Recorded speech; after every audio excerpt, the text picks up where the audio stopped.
अमरेश कुमार संगम academy YouTube channel में आपका हार्दिक स्वागत है।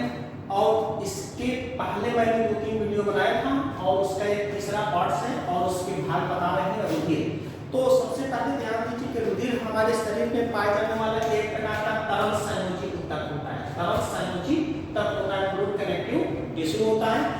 और इसका अध्ययन रुधिर विज्ञान या हेमेटोलॉजी के अंतर्गत करते हैं। और इसका जो रुधिर का पीएच मान होता है, इस रुधिर का जो पीएच मान होता है 7.4 क्षारीय होता है, 7.4 क्षारीय होता है। और इसी रुधिर को मुख्यतः 2 भागों में बांटा गया है। पहला जो होता है प्लाज्मा, यह प्लाज्मा जो होता है रुधिर का आधारभूत पदार्थ होता है और जो पूरे रुधिर का 60% भाग होता है। और दूसरा भाग होता है रुधिराण। और रुधिर में पाए जाने वाले कणिकाओं को रुधिर कणिकाएं कहती हैं। ये 4 प्रकार की होती हैं। आरबीसी, इसे रेड ब्लड कॉर्पस कहते हैं, लाल रुधिर कणिकाएं कहते हैं। दूसरा श्वेत रुधिर कणिकाएं कहते हैं, डब्ल्यूबीसी, व्हाइट ब्लड कॉर्पस। और तीसरा ब्लड प्लेटलेट्स, रुधिर प्लेटलेट्स। और चौथा होता है स्पिंडल कोशिकाएं या स्पिंडल सेल्स। और इसी तरह से प्लाज्मा जो होते हैं, प्लाज्मा 60% भाग होता है और यह रुधिर का आधारभूत पीले रंग का पदार्थ होता है। और इसी प्लाज्मा में प्लाज्मा प्रोटीन, लवण, पोषक पदार्थ, उत्सर्जित पदार्थ, खुलित गैसें, हार्मोन्स, एंजाइम और प्रतिरक्षी, ये सभी कहां पे पाए जाते हैं? प्लाज्मा में पाए जाते हैं। यहां से ध्यान दीजिएगा, टू द पॉइंट जो आपसे क्वेश्चन पूछे जाते हैं। प्लाज्मा प्रोटीन कहां पाए जाते हैं? आपका आंसर होगा प्लाज्मा में। लवण कहां पाए जाते हैं? आंसर होगा प्लाज्मा में। पोषक पदार्थ, उत्सर्जित पदार्थ, खुलित गैसें, हार्मोन्स, एंजाइम, ये सब कहां पे पाए जाते हैं? इसी प्लाज्मा में पाए जाते हैं। अब एक एक करके इनका एक्सप्लेन देख लीजिए, इसको कैसे एक्सप्लेन करते हैं। तो सबसे पहले ध्यान दीजिएगा प्लाज्मा प्रोटीन। प्लाज्मा तो यह प्लाज्मा जो होता है रुधिर का आधारभूत पदार्थ होता है और इसी प्लाज्मा में यह पीले रंग का होता है और इसमें जल की प्रतिशत मात्रा 90% होती है। यहाँ पे ध्यान दीजिएगा, अब इस प्लाज्मा में जल की जो प्रतिशत मात्रा होती है वह 90% होती है। जल की प्रतिशत मात्रा होती है वह 90% होती है। और शेष जो 10% होते हैं, 10% होते हैं ऑर्गेनिक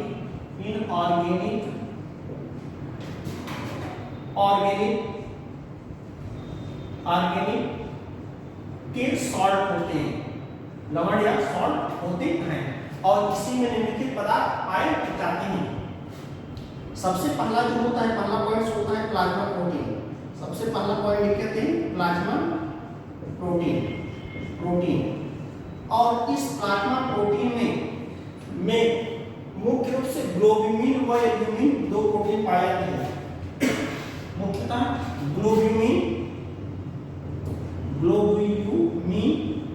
व एल्ब्यूमिन प्रोटीन पाई जाती है। एल्ब्यूमिन प्रोटीन पाई जाती है। और इस प्रोटीन का कार्य होता है प्लाज्मा में जल की प्रतिशत मात्रा को 90% बनाए रखना। ध्यान दीजिएगा, इस दोनों प्रोटीन का कार्य होता है प्लाज्मा में जल की प्रतिशत मात्रा को 90% बनाए रखना होता है। इसी के अतिरिक्त इस प्लाज्मा में दूसरी जो प्रोटीन पाई जाती है प्रोथ्रोम्बिनेज और फाइब्रिनोजन प्रोटीन पाई जाती है। इसका मुख्य कार्य होता है रुधिर को थक्का देने में सहायता करना होता है। इसी प्लाज्मा में एक और प्रोटीन पाई जाती है, ध्यान दीजिए प्रोथ्रोम्बिन प्रोटीन। प्रोथ्रोम्बिन प्रोटीन पाई जाती है। प्रोथ्रोम्बिन प्रोटीन और यही प्रोथ्रोम्बिन प्रोटीन एक विशेष प्रकार का एंजाइम होता है, प्रोथ्रोम्बिनेज एंजाइम होता है। प्रोथ्रोम्बिनेज एंजाइम होता है। और यही प्रोथ्रोम्बिनेज एंजाइम जो होता है सक्रिय थ्रोम्बिन में परिवर्तित कर देता है। थ्रोम्बिन में परिवर्तित कर देता है। यह सक्रिय अवस्था होती है और यह निष्क्रिय अवस्था होती है। लेकिन ध्यान दीजिए, इस प्रोथ्रोम्बिन का निर्माण विटामिन के की उपस्थिति में होता है और इनको सक्रिय करने का कार्य विटामिन के कैल्शियम आयंस और एक विशेष प्रकार का कारक होता है जिसे कारक एट कहते हैं और इसको रोमन डिक्रिक में लिखते हैं। और यही जो होता है रुधिर को थक्का जमने में सहायता करने का कार्य करता है। तो यहाँ से क्वेश्चन पूछा जाता है कि रुधिर को थक्का जमने के लिए कौन सा आयन सहायक होता है? आपका आंसर होगा कैल्शियम आयन होता है। यदि विटामिन पूछा जाए तो कैल्शियम विटामिन के होगा और इसी कारण विटामिन के को रक्तस्राव रोधी विटामिन बी कहा जाते हैं। और जो कारक होता है एट होता है, रुधिर वाहिनियों को जब चोट लग जाती है यह थक्का जमने में सहायता करने का कार्य करता है। और इसी कारण रुधिर हवा के संपर्क में आने पर 2 से 5 मिनट में जम जाता है। इसी के बाद दूसरा जो फैक्टर होता है वह लवण होता है। दूसरा जो पॉइंट्स होता है वह लवण होता है, लवण सॉल्ट होता है, सॉल्ट। और इसी प्लाज्मा में जो जैसे sodium ion, potassium ion, chloride ion, magnesium ion, sulphate ion और फॉस्फेट आयन पाए जाते हैं। इसके अतिरिक्त NaCl,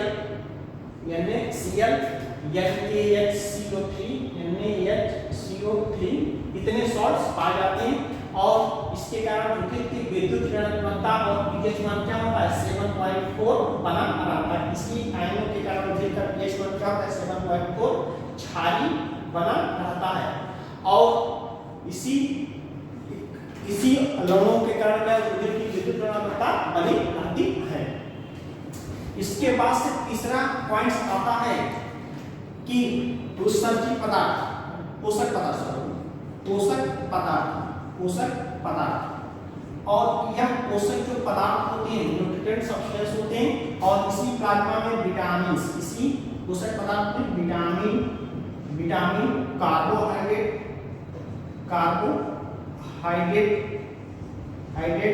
वसा, फैट, लिपिड व प्रोटीन पाई जाती है। इसी पोषक पदार्थों के अंदर विटामिन, कार्बोहाइड्रेट और फैट और प्रोटीन पाई जाती है। चौथा जो होता है उत्सर्जी पदार्थ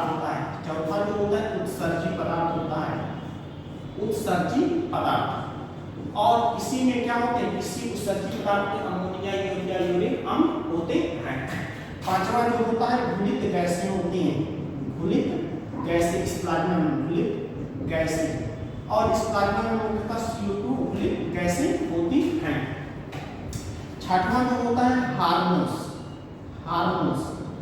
और यह जो हार्मोन्स होते हैं यह शरीर में पाए जाने वाली अंतःस्रावी ग्रंथियों से स्रावित होते हैं।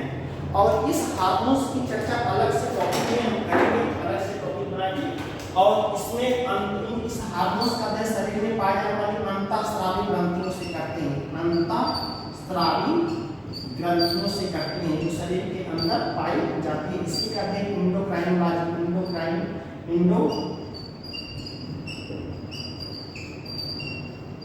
इसी का अध्ययन अंतःस्रावी विज्ञान के अंतर्गत करते हैं। इंडोक्राइन ग्लैंड्स करते हैं और इसी का अध्ययन इंडोक्राइनोलॉजी के अंतर्गत करते हैं। और यह शरीर में ग्रंथियां पाई जाती हैं। उसी प्रकार से सातवां जो होते हैं, इन ग्रंथियों को संक्षेप में देखेंगे तो मस्तिष्क में 2, गले में 2, मस्तिष्क में 2 पीयूष और पीडियल ग्रंथि पाई जाती है, गले में थायराइड और पैराथायराइड पाई जाती है। इसी के बाद से आठवां होते हैं हार्मोन्स, एंजाइम्स होते हैं। और यह एंजाइम्स होते हैं, रुधिर में बहुत सारे एंजाइम्स पाए जाते हैं। और इसके बाद से होता है प्रतिरक्षी। क्या होता है प्रतिरक्षी? एंटीबॉडीज।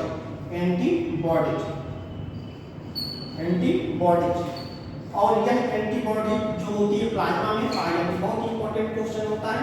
इस एंटीबॉडी कहाँ पे पाई जाती है? प्लाज्मा में पाई जाती है। और इसका मुख्य कार्य क्या होता है? शरीर में प्रवेश करने वाले बाह्य पदार्थों को नष्ट करना होता है। जो दिमाग के साथ प्रवेश करते हैं उनको मारकर नष्ट करने का कार्य करती है। इसी के बाद से प्लाज्मा के 2 भाग पाए जाते हैं। प्लाज्मा, रुधिर के 2 भाग, प्लाज्मा और दूसरा होता है रुधिरांग। अब यहाँ पे देखिए इस रुधिर के मुख्यतः रुधिरांग होते हैं। रुधिरांग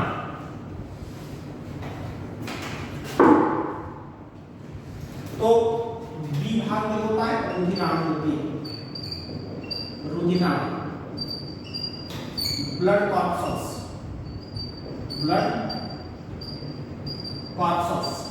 और ब्लड कॉर्पस में RBC, WBC, ब्लड प्लेटलेट्स और स्मूथेड सेल्स पाए जाते हैं। सबसे पहली कणिका होती है लाल रुधिर कणिकाएं होती है। लाल रुधिर कणिकाएं होती हैं। इसको रेड ब्लड कॉर्पस कहते हैं। रेड ब्लड कॉर्पस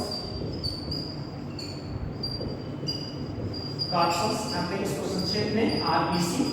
और इसी का दूसरा नाम होता है एरिथ्रोसाइट्स। इसी का नाम होता है एरिथ्रोसाइट्स होता है, एरिथ्रोसाइट्स होता है।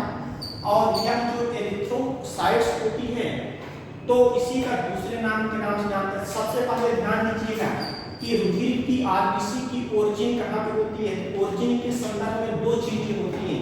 आरबीसी की ओरिजिन जब बच्चे भ्रूण अवस्था या गर्भावस्था में होते हैं, जब बच्चे भ्रूण अवस्था या गर्भावस्था में होते हैं, भ्रूण अवस्था या गर्भावस्था में होते हैं, गर्भावस्था में होते हैं, उसमें आरबीसी का निर्माण यकृत में होता है, यकृत लीवर में होता है। लेकिन बच्चे के जन्म के बाद आरबीसी का निर्माण मनुष्य में अस्थि मज्जा में होता है। जन्म के बाद आरबीसी का निर्माण अस्थि मज्जा में होता है। रेड बोन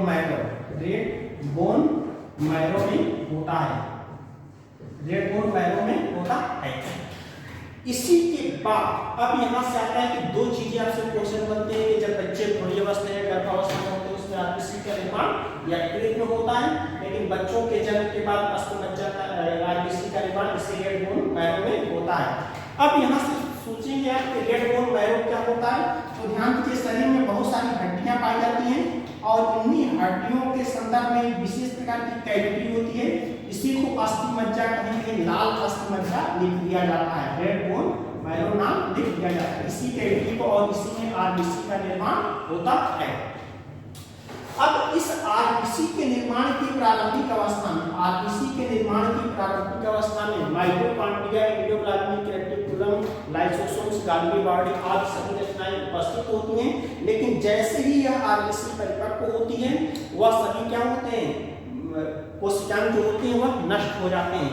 और इसी के कारण मनुष्य के आरबीसी को अकेंद्रकीय लाल रुधिराण कहते हैं, अकेंद्रकीय लाल रुधिराण कहते हैं, रुधिराण, इसे रेड ब्लड कॉर्पस कहते हैं। अकेंद्रकीय non nucleated RBC, non nucleated RBC कहते हैं। इसी का मनुष्य के आरबीसी को नॉन न्यूक्लिएटेड आरबीसी कहते हैं। केवल कैमिल फैमिली के सदस्यों में आरबीसी न्यूक्लिएटेड पाया जाता है। अब यहाँ पे देखेंगे कि आरबीसी की जो संख्या होती है मनुष्य में, आरबीसी की संख्या जो मनुष्य में होती है 50 से 55 लाख मिलीलीटर रुधिर में होती है। और आरबीसी का जीवन काल अलग अलग प्राणियों में अलग अलग होता है। जैसे मेढक में 90 से 100 दिन होता है और स्तनधारियों में 120 दिन होता है। लेकिन पर्टिकुलर आपसे मनुष्य में पूछा जाए तो उसमें आरबीसी की जीवन काल होता है 127 दिन होता है। और जब जीवन काल समाप्त हो जाता है इसी को नष्ट करने का कार्य प्लीहा करता है, प्लीहा स्प्लीन करता है और यही इसके कार्य होते हैं। अब इसी के बाद सबसे इंपॉर्टेंट पॉइंट होता है आरबीसी के कार्य, आरबीसी के कार्य, आरबीसी के कार्य। तो आरबीसी में ध्यान दीजिए, रुधिर में एक विशेष प्रकार के प्रोटीन पाई जाती है, हीमोग्लोबिन प्रोटीन होती है। और इसी हीमोग्लोबिन प्रोटीन यहाँ पे देख लीजिएगा, हीमोग्लोबिन प्रोटीन होती है, ग्लोबिन प्रोटीन होती है, प्रोटीन होती है। और यही हीमोग्लोबिन दो शब्दों से मिलकर बना होता है, हीम प्लस ग्लोबिन प्रोटीन बनी होती है, ग्लोबिन प्रोटीन होती है। तो इस संदर्भ में हीम में विशेष प्रकार का आयन पाया जाता है जिसे एफ कहते हैं, एफ यानी F+2 पाया जाता है, यह फेरस आयन होता है। और इसी के कारण रुधिर का रंग क्या होता है, लाल होता है। इसी आयन के कारण रुधिर का रंग लाल होता है। और ये एक प्रकार की प्रोटीन होती है जो आरबीसी का पोषण करने का कार्य करती है।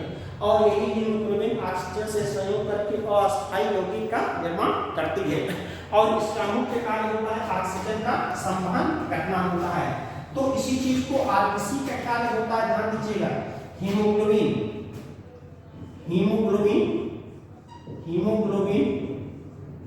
इसका फार्मूला होता है Hb होता है। और यही जब ऑक्सीजन से संयोग करती है, ऑक्सीजन O2 से संयोग करती है तो यह अस्थायी यौगिक ऑक्सी हीमोग्लोबिन बना लेता है। यह यौगिक अस्थायी यौगिक ऑक्सी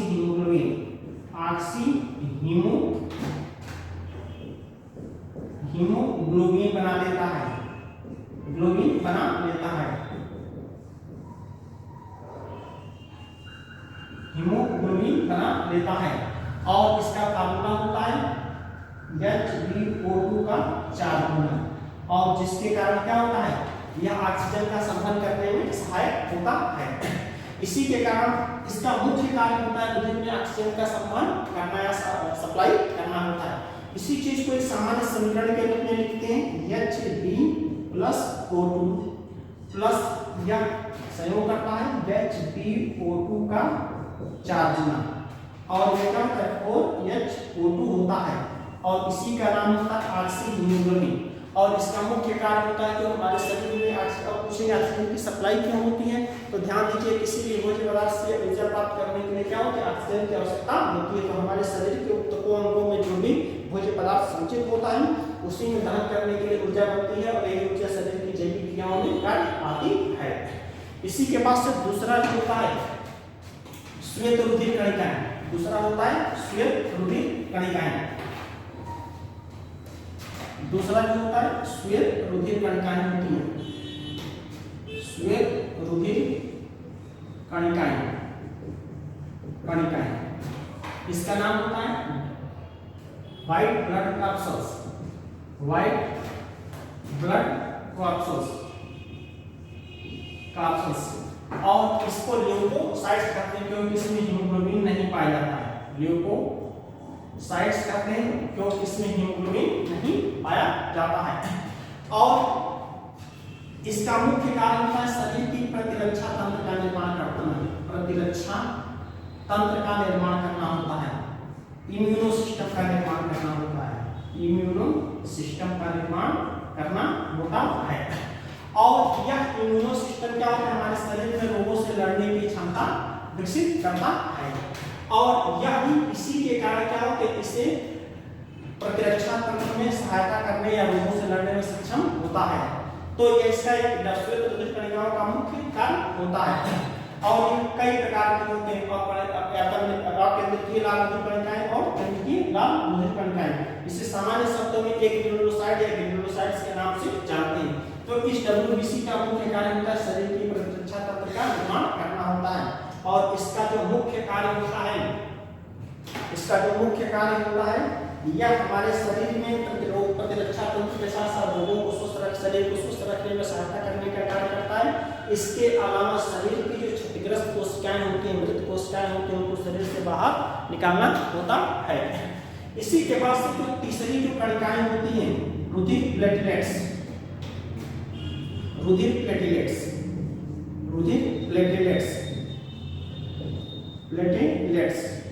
ब्लड प्लेटलेट्स, और इसका यह जो होती है, यह मनुष्य में इसका इसी के कारण यह जो ब्लड प्लेटलेट्स होती है, और जब भी RBC जो होती है, यह मुख्य रूप से इसका जो कार्य होता है रुधिर को थक्का जमने में सहायता करने का कार्य करती है। यह केवल मनुष्य में पाई जाती है, यह केवल मनुष्य में पाया जाता है, मनुष्य में पाया जाता है। इसका मुख्य कार्य मनुष्य में चोट लग जाने पर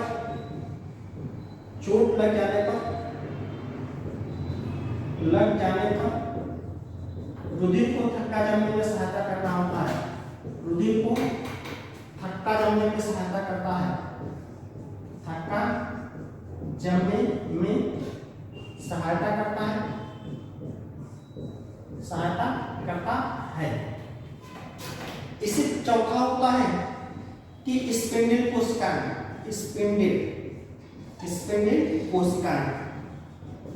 कोशिकाएं, और इन कोशिकाओं का जो मुख्य कार्य होता है, यह कोशिकाएं मनुष्य के रुधिर में पाई जाती है। यहाँ पे थोड़ा सा क्लियर कंसेप्ट कर लीजिएगा कि कि मनुष्य के रुधिर को छोड़कर अन्य सभी प्राणियों के रुधिर में पाई जाती है। क्या स्पिंडल सेल्स होती हैं मनुष्य के रुधिर को छोड़कर, मनुष्य के रुधिर को छोड़कर, मनुष्य के रुधिर को छोड़कर, रुधिर को छोड़कर अन्य सभी प्राणियों के रुधिर में पाई जाती है। अन्य सभी प्राणियों के रुधिर में पाया जाता है, प्राणियों के रुधिर में पाया जाता है, रुधिर में पाया जाता है, पाया जाता है। इसका मुख्य कार्य होता है रुधिर को थक्का जमने में सहायता करना होता है। इसका भी कार्य होता है, इसका भी कार्य होता है रुधिर को थक्का जमने में सहायता करना होता है। तो यहाँ पे मूलतः जो अंतर होता है कि ब्लड प्लेटलेट्स केवल मनुष्य के रुधिर में पाई जाती है। ध्यान दीजिएगा, यह ब्लड प्लेटलेट्स केवल मनुष्य के रुधिर में पाई जाती है और मनुष्य में रुधिर को थक्का जमने में सहायता करने का काम करती है। और यह जो स्पिंडल सेल्स होती है मनुष्य को छोड़कर अन्य सभी प्राणियों के रुधिर में पाई जाती है। लेकिन यहाँ से क्वेश्चन जब भी आपसे पूछा जाए कि इसमें मनुष्य में ब्लड प्लेटलेट्स की संख्या कितनी होती है, तो 3 ही आपको बताना पड़ेगा। कौन कौन सी होती है? एक आरबीसी होती है, दूसरा डब्ल्यूबीसी होती है और तीसरा ब्लड प्लेटलेट्स होता है। ब्लड प्लेटलेट्स होता है। तो इस प्रकार से यह 4 तो होती है, पूरे प्राणियों के संदर्भ में बता देता। लेकिन ध्यान दीजिए, फिर से एक बार पूछा जाए कि मनुष्य के रुधिर में कितने प्रकार की कणिकाएं पाई जाती है, तो वह 3 होती हैं, आरबीसी, डब्ल्यूबीसी, ब्लड प्लेटलेट्स। यदि मनुष्य को छोड़कर अन्य किसी प्राणी का नाम पूछा जाए, उसमें ब्लड प्लेटलेट्स की संख्या कितनी होती है? उसमें भी 3 होती है। लेकिन अन्य किसी प्राणी में पूछा जाए तो यह ब्लड प्लेटलेट्स नहीं आएंगे और सीधे क्या होता है? आरबीसी होगा, डब्ल्यूबीसी होगा, उसके स्थान पर स्पिंडल सेल्स होगा। और इसके संदर्भ में अब एक नेक्स्ट पॉइंट ध्यान दीजिएगा कि जब व्यक्ति को कोई भी परजीवी अटैक करता है, जैसे डेंगू हुआ, मलेरिया हुआ, इन सब रोगों में जो प्लाज्मोडियम के परजीवी होती हैं, डेंगू जो होता है, इसी ब्लड प्लेटलेट्स को खा लेते हैं, जिसके कारण मनुष्य में इनकी संख्या बहुत कम हो जाती है।